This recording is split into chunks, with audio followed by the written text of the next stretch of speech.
So guys, back to my YouTube channel. তো আপোনালোকে মই এটা কথা কওঁ, আপোনালোকে শুনি পাব অলা, কিন্তু জুবিন দা যে কেনেকৈ যে মৰিলে, তো এইটো আপোনালোকে তদন্ত কৰিব। আৰু এটা কথা ক'বলৈ বিচাৰিছোঁ, মই ছিংগাপুৰ যাই পেলাই কেনেকৈ মৰিলে আৰু কোনে তাক লৈ পেলাই গৈছে ছিংগাপুৰ, হ'লেও মানে কি ক'ম আৰু ক'বলৈ ভাষা নাই মোৰ।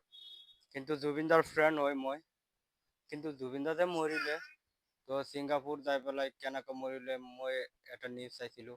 তো এতিয়া মানে ফেচবুকত গুচিবলৈ নোৱাৰিলোঁ। তো আপোনালোকে এইটো তদন্ত কৰক কেনেকৈ মৰিছে বুলি।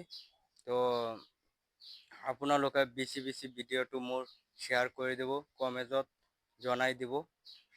তো আপোনালোকে আৰু হিমন্ত বিশ্ব শৰ্মা মামাক কৈ আছোঁ মই, তো আপোনালোকে তদন্ত কৰক আৰু হত্যা কৰি হৈছে নেকি না কেনেকৈ মৰিলে, তো আপোনালোকে এইটো তদন্ত কৰক আৰু কোনে লৈ গৈছে, তো সেইটোকো আপোনালোকে তদন্ত কৰি পেলাই আৰু কোনে কোনে মোৰ কমেজত কৈ দিয়ক।